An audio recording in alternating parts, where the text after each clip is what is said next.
মীন রাশি অধিপতিকারক গ্রহ হল বৃহস্পতি। চপল ইন্দ্রিয়র দাসত্ব হতে পৌর বৃহস্পতি কিন্তু সর্বদাই অরূপের ধ্যানে কিন্তু মগ্ন। মীন রাশির প্রত্যেক জাতক জাতিকা বৃহস্পতির জাতক কিংবা জাতিকা। এই বৃহস্পতির জাতক জাতিকা আপনারা রস, গন্ধ, বিভিন্ন জিনিসের সম্ভার, বৃহস্পতি কিন্তু এগুলো নিজে কখনোই কিন্তু উপভোগ করে না।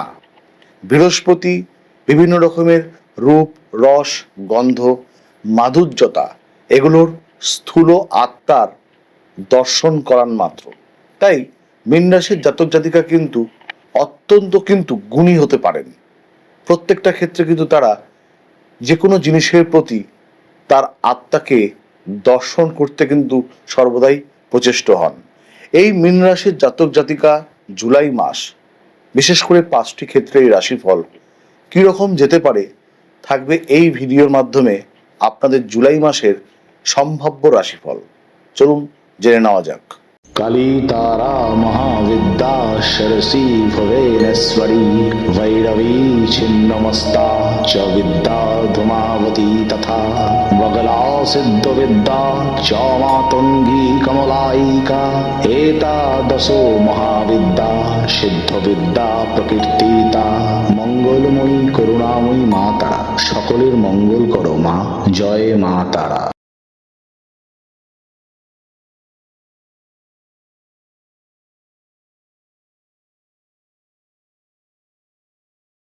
নমস্কার, আমি কৃষ্ণ ভারতী। প্রত্যেকটা মুহূর্তে মাসিক রাশিফলকে আমি 5টা ভাগে বিভক্ত করেছি, যাতে আপনারা জীবনে প্রত্যেকটা ক্ষেত্রগুলোকে বিশেষ করে বুঝতে পারেন যে কি হতে চলেছে আপনাদের নিজেদের সাথে। প্রথমেই আসবে মন এবং স্বাস্থ্য। মীন রাশির জাতক জাতিকা জুলাই মাস, অর্থাৎ আপনাদের রাশিতেই কিন্তু শনির অবস্থান। শনি যদি জন্ম রাশিতে অবস্থান করে তাহলে কিন্তু বিভিন্ন রকমের মানসিক গ্লানি, হতাশা, চোট, আঘাত এই প্রবণতা কিন্তু বাড়তে পারে। সেই ধরনের সতর্কতা সবসময় কিন্তু আপনাদের নিয়ে রাখাটা সব থেকে বুদ্ধিমত্তার কাজ হবে। কোনো ধরনের কাজ বিশেষ তৎপরতার সাথে না করাই ভালো। চোট আঘাতের সম্ভাবনা যেরকম থাকছে, দৈহিক আঘাত এবং শরীরের নিম্নাংশে বিশেষ করে পায়ের দিকে আঘাত রাখার সম্ভাবনা থাকছে। কিন্তু যদিও বা বৃহস্পতি আপনাদের রাশির ওপরে নিজের পূর্ণ নবম দৃষ্টি কিন্তু দিচ্ছে এবং আপনাদের রাশি কিন্তু বৃহস্পতির নিজ ক্ষেত্র। তাই বৃহস্পতির কিন্তু একটি সহৃদয়,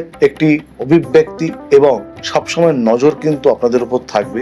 গুরুতর কোনো অসুবিধা হয়তো হবে না, কিন্তু তা সত্ত্বেও কিন্তু আপনাদের একটু সাবধানতা অবলম্বন করার প্রয়োজন আছে।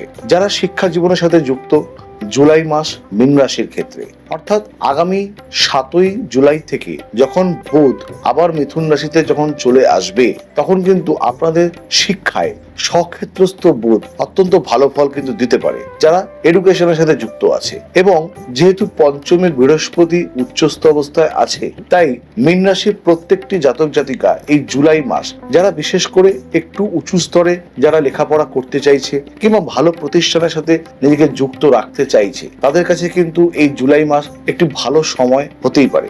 যারা একাডেমিক ক্যারিয়ারের সাথে যুক্ত, এই জুলাই মাস মোটের উপর কিন্তু লেখাপড়ার মান ভালো অবস্থায় থাকবে। যারা বিশেষ করে কোনো গবেষণামূলক কাজের সাথে যুক্ত, তাদেরও কিন্তু এই জুলাই মাস অত্যন্ত উন্নতি, ভালো জায়গায় পড়বার সুযোগ এবং শিক্ষা ক্ষেত্রে আপনারা কিন্তু দূরপথে পাড়ি দেওয়ার মতন একটা পরিস্থিতি কিন্তু তৈরি হতে পারে। যারা হিসাব নিয়ে পড়াশোনা করতে চাইছেন, যারা ওকালতি নিয়ে পড়াশোনা করতে চাইছেন, এই জুলাই মাস মীন রাশি আপনাদের প্রত্যেকের জন্য একটা কিন্তু সুন্দর সুযোগ তৈরি করতে পারে। এবং যারা বাণিজ্যিকভাবে নিজের পড়াশোনাটাকে এগিয়ে নিয়ে যেতে চাইছেন, জুলাই মাস আপনারা কিন্তু 7 তারিখের পর বুধের স্বক্ষেত্রস্থ অবস্থানের জন্য একটা সুফল কিন্তু আপনারা পেতেই পারেন। মীন রাশি যারা কর্ম ও ব্যবসার সাথে যুক্ত আছে, বিশেষ করে যারা ব্যবসা করছেন, আপনাদের রাশির 7ম অধিপতিকারক অর্থাৎ বুধ যেহেতু 7 তারিখ থেকে জুলাই মাসের স্বক্ষেত্রস্থ অবস্থান এবং মঙ্গল যেহেতু আপনাদের রাশির 3য় ভাবে অবস্থান করছে, ব্যবসায়িক লাভ এবং ব্যবসায়িক শ্রীবৃদ্ধি কিন্তু অতীব অবশ্যই হবে। যারা দীর্ঘদিন ধরে ব্যবসায় লগ্নি করেছিলেন, কোনো মুনাফার মুখ দেখতে পারছিলেন না, তাদের কাছে কিন্তু জুলাই মাস একটা বিশেষ ভালো সুযোগ কিন্তু আসতে চলেছে। বকেয়া প্রাপ্তি হতে পারে। ব্যবসায়িক বিভিন্ন রকমের পরামর্শ কিছু ভালো মানুষের থেকে আপনারা পেতে পারেন এবং আপনাদের সুদূর প্রসারী কিছু পরিকল্পনা বাস্তবায়িত হতে পারে, বিশেষ করে 7 তারিখের পর থেকে। যারা কর্মর সাথে যুক্ত, অর্থাৎ যারা বেতন নিয়ে যারা কর্ম করেন, আপনাদের রাশির দশম প্রতিকারক গ্রহ অর্থাৎ বৃহস্পতি যেহেতু পঞ্চম ভাবে অবস্থান করছে এবং ভাগ্য প্রতিকারক মঙ্গল যদিও বা নাশস্থ, কিন্তু তৃতীয় ভাবে অবস্থান যেহেতু উপচয় ভাবে করছে, বৃহস্পতির এবং মঙ্গলের এই ইতিবাচক গোচরটার জন্য যারা কর্ম অর্থাৎ যারা কর্মী বেতন নিয়ে যারা কর্ম করছেন, এই জুলাই মাস মীন রাশির প্রত্যেকটি জাতক জাতিকা কর্মী পদমর্যাদার বৃদ্ধি, পাওনা গন্ডা এগুলো কিন্তু আপনারা পেতেই পারেন জুলাই মাস। যারা কর্ম নাশ যুগে ভুগছিলেন, অকস্মাৎ তাদের কিন্তু একটা ভালো কর্মের সুযোগ কিন্তু থাকছে।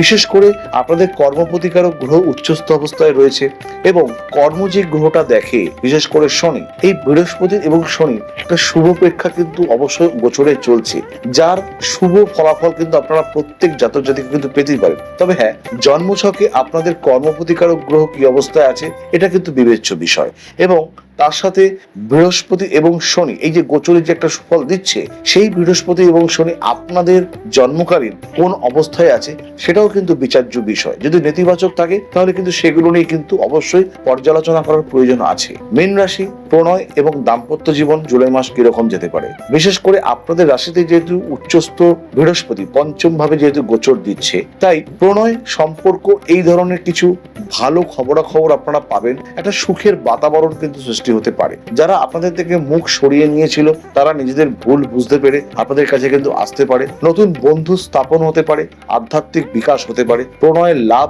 আপনাদের উপযুক্ত সঙ্গিনী আপনারা কিন্তু এই জুলাই মাস কিন্তু নির্বাচন করতেই পারেন। আপনাদের রাশির সপ্তম ভাব অর্থাৎ বুধ যেহেতু চতুর্থ ভাবে বিশেষ করে অবস্থান করছে এবং পঞ্চম ভাবে যেহেতু বৃহস্পতির অবস্থান আছে, তাই দাম্পত্য বিষয়ক কিছু ভালো খবরাখবর কিন্তু আপনারা মীন রাশির যে সকল জাতক জাতিকা আপনারা রয়েছেন অবশ্যই কিন্তু একটা ভালো খবরাখবর পাবেন। বিশেষ করে কিন্তু কোনো আত্মীয় দ্বারা দাম্পত্য বিষয়ক একটি সুখবর মিলতে পারে। যাদের এখনো পর্যন্ত বিবাহ সংগঠন হয়নি, এই জুলাই মাস আপনারা কিন্তু বিবাহ সংক্রান্ত ভালো খবরাখবর কিন্তু অবশ্যই কিন্তু পেতেই পারেন। জুলাই মাস অন্যান্য বিষয়, যেহেতু আপনাদের রাশির দ্বাদশ ভাবে রাহুর অবস্থান, দেখুন আপনাদের অর্থ এই জুলাই মাসে দেবে বই কি, কিন্তু রাহু কিন্তু অকারণে ব্যয় বৃদ্ধি করে, তাই কোন রকমের অকারণে ব্যয়ের দিকে যাবেন না। প্রয়োজন অনুযায়ী কিন্তু আপনাদেরকে খরচটা কিন্তু করতে হবে। অতিরিক্ত ব্যয়ের জন্য কিন্তু মানসিক হতাশা কিন্তু আপনাদেরকে গ্রাস করতে পারে। বিশেষ করে ভ্রমণ সংক্রান্ত বিষয়ে একটু সাবধানতা অবলম্বন করার প্রয়োজন রয়েছে। রাহু কিন্তু দ্বাদশ ভাবে ভ্রমণ সংক্রান্ত বিষয়ে কিন্তু একটু ঝামেলা দেয়।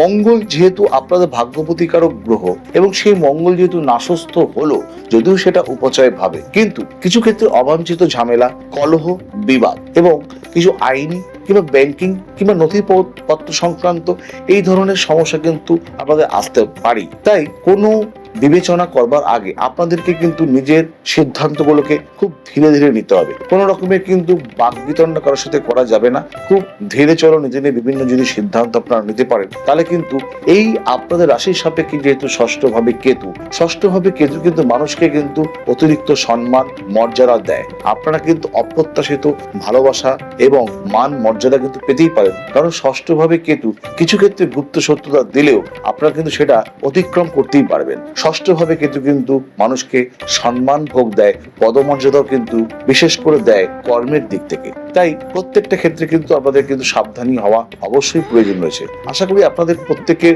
ভালো কাটুক জুলাই মাস। প্রত্যেকটা ক্ষেত্রে জন্মকালীন আপনাদের গ্রহগত অবস্থানগুলোকে কিন্তু প্রধান কিন্তু নিরীক্ষণ করার বিষয়। প্রত্যেকে ভালো থাকবেন, সুস্থ থাকবেন। নমস্কার।